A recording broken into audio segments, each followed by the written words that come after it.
in the midst of a cataclysmic experience for the Jewish people that we have never experienced in our own lifetime and very few times in history. We're not talking about the tragedy and the horrific, inhuman conditions that were taking place. We're not talking about the physical war itself alone, but for some reason that is beyond our control, every single Jew in the world has woken up to the knowledge that he is a Jew, or she. Everybody is identified with Jewishness. The whole world. Every Jew. And I know this and you know this because every single place in the world where there is a Jew, from Australia to New Zealand to Vietnam to China to Japan, have upped their security as we've talked about. The whole Jewish world is aware that they are Jewish.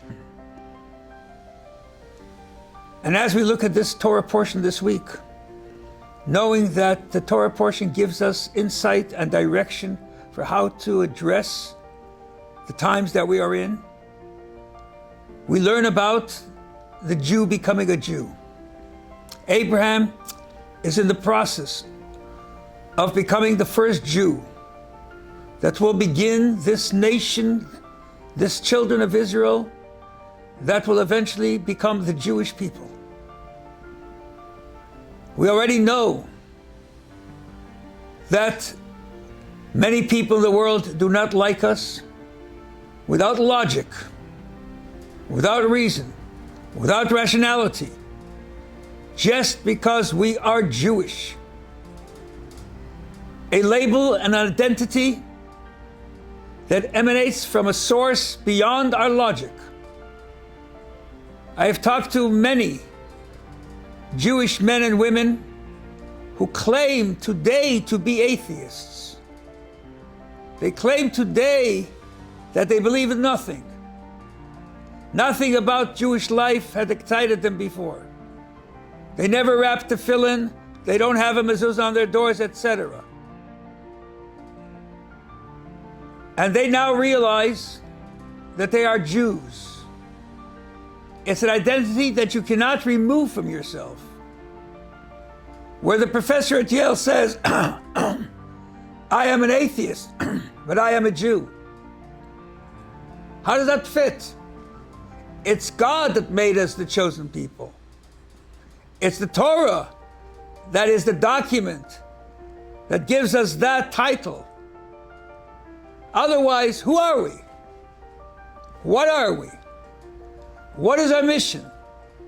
What is the way forward? What shall we do as Jews? As we have been awoken to the reality, but mostly as a result of fear, of trepidation, of somebody after us, of being a target, of anti-Semitism, anti-Zionism, whatever you call it. Abraham experienced all of that, and he saw all of that in his vision of the important covenant that he made with God. Went through a circumcision at 99, and this week we read about his meeting God, his extraordinary sense of caring for everybody in the world, including the inhabitants of Sodom and Gomorrah. Cared for everyone. Not always does it turn out the way you like, because the reality is different. Whereas he thought and he searched for some righteous people in Sodom and Gomorrah, he found none. God destroyed the whole city, obliterated it, turned it upside down. After all these experiences that Abraham has, wars, battles, thrown into an oven, he is confronted with the most difficult test of his existence, the binding of his son. God says to him, I want you to take your only son and take him to the top of the mountain, to the place where the Jewish people will build their future temple, and the holy city of Jerusalem on the Temple Mount, and there I want you to sacrifice him to me.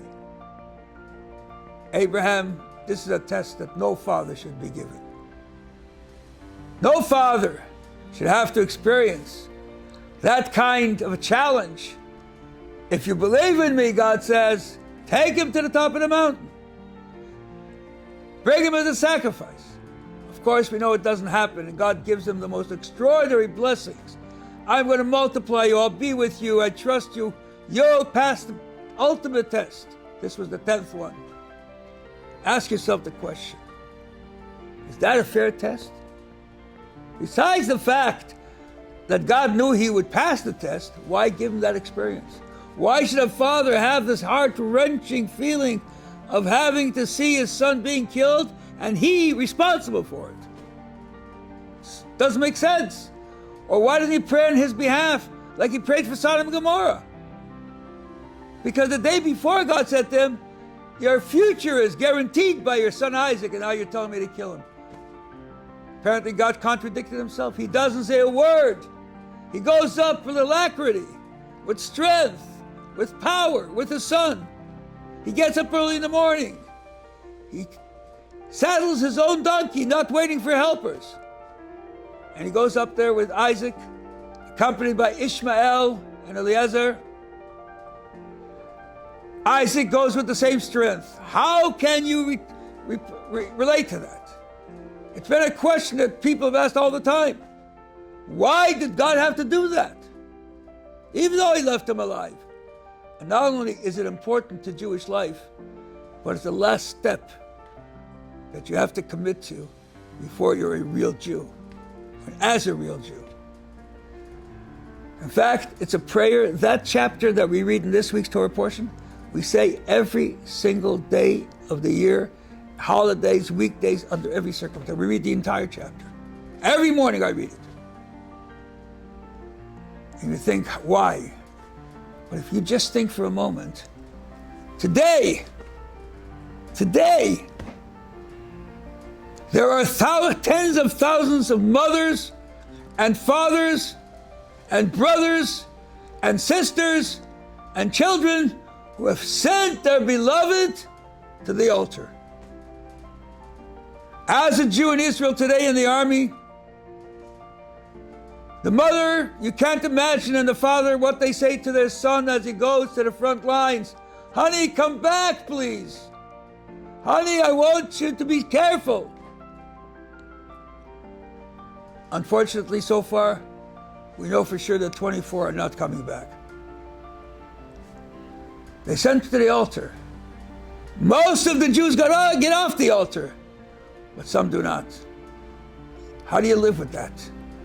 The question today, as a Jew, how do you live with that reality?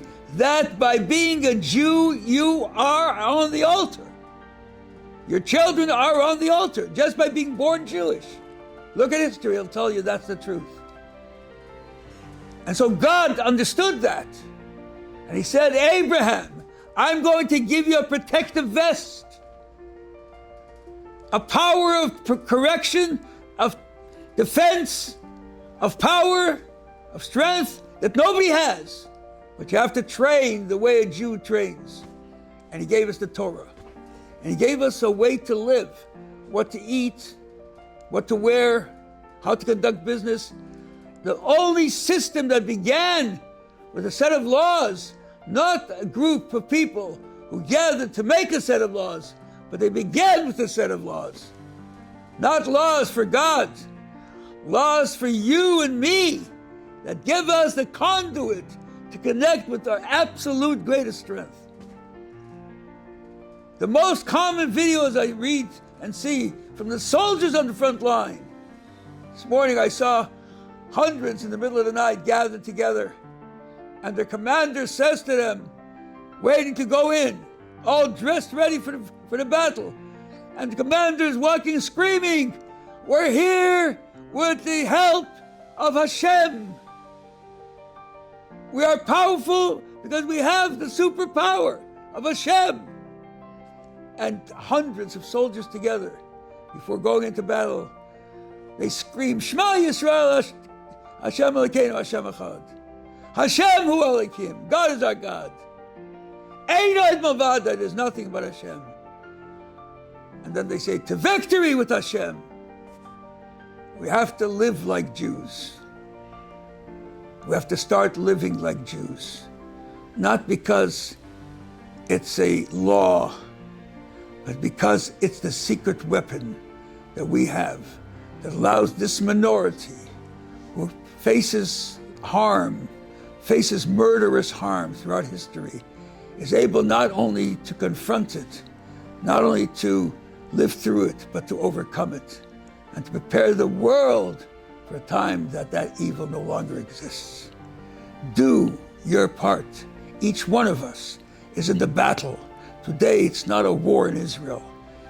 The physical war is in Israel, but the war is against every single Jew, you and me, around the world. Let's be warriors because we have the strength, the power, and the promise of God that He will never forsake us and always be with us. The eternity of Israel will never be compromised. Shabbat Shalom. God bless you.